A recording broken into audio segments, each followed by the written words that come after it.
Alors, Ville Internet, c'est une plateforme d'échange d'expériences entre collectivités locales où on a à la fois des gens de l'administration, des administrations des villes et des élus qui viennent échanger autour de à quoi sert Internet dans la ville pour la question de l'appropriation par les citoyens, notamment sur la question de l'expression, de l'échange, de la relation entre la collectivité, les décideurs de la collectivité et les habitants d'une ville. Comment Internet peut faciliter cet échange, ce partage et installer peut-être un peu plus de démocratie. Beaucoup plus dans ta présentation, c'était que tu parlais de participation des habitants, enfin, c'était pas juste de la consommation en fait. Oui, alors on est bien dans de ce qu'on essaie de porter, c'est comment on va pousser les décideurs à mettre en œuvre des dispositifs avec les nouvelles technologies, tant qu'à faire, mais pas uniquement, pour asseoir sur des démarches qui sont plus présentielles, comment on va les inciter à mettre des dispositifs en place pour que les habitants participent et le champ de participation. Donc autant qu'ils avaient les obligations de construire des conseils de quartier, de mettre en œuvre des salles publiques où on va venir discuter, eh bien de la même manière, on considère qu'il faut qu'ils ouvrent des espaces de dialogue qui sont des vrais espaces de dialogue où la parole va être prise en compte, qui sont structurés avec des méthodologies de prise de la parole par les habitants et pour proposer finalement quelque chose qui fait un peu peur mais qui s'appelle le suivi de la politique publique. Comment les gens dans les villes vont suivre la politique publique, s'y intéresser, la comprendre, éventuellement relever qu'elle ne va peut-être pas dans la direction qui leur convient, mais pas nécessairement, également pour l'appuyer et pour éventuellement y participer. Quelle expérience, tu disais des conseils consultatifs. Bon, on sait pas trop à quoi ça mène, quoi. Alors, est-ce que le fait de créer des espaces numériques, ça va être plus fiable dans ce que peuvent dire les habitants, des revendications, etc.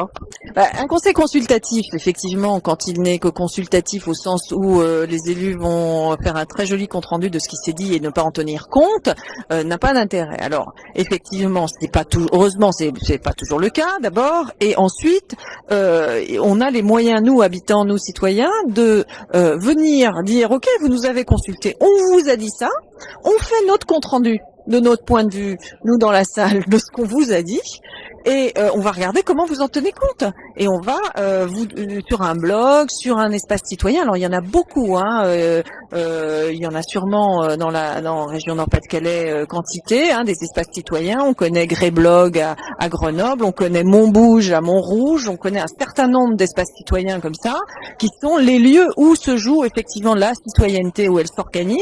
Alors le gros frein souvent que les élus voient, c'est oui, mais de toute façon c'est les mêmes que ceux qu'on voit dans les salles. Bien évidemment, les animateurs de la vie politique vont rester les mêmes. Les gens qui sont passionnés par la politique, qui sont passionnés par l'avenir de leur territoire, ils sont pas si nombreux que ça. En revanche, tout le monde a quelque chose à en dire et à témoigner. Et donc l'idée, c'est que cette parole soit ouverte. Il ne s'agit pas de faire intervenir tout le monde n'importe quand sur tout ou sur n'importe quoi et de faire un bruit médiatique en quelque sorte sur Internet de la parole citoyenne. Il s'agit de faire que rien ne soit perdu dans ce que les gens ont envie d'exprimer à un moment donné. Première question, parce que il va falloir libérer la salle.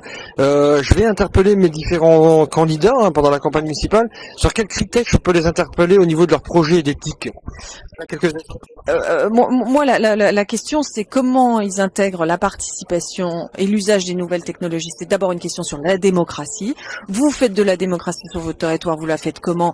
Est-ce que vous utilisez Internet et comment vous avez décidé d'utiliser Internet à l'avenir? Comment vous le ferez si vous êtes élu?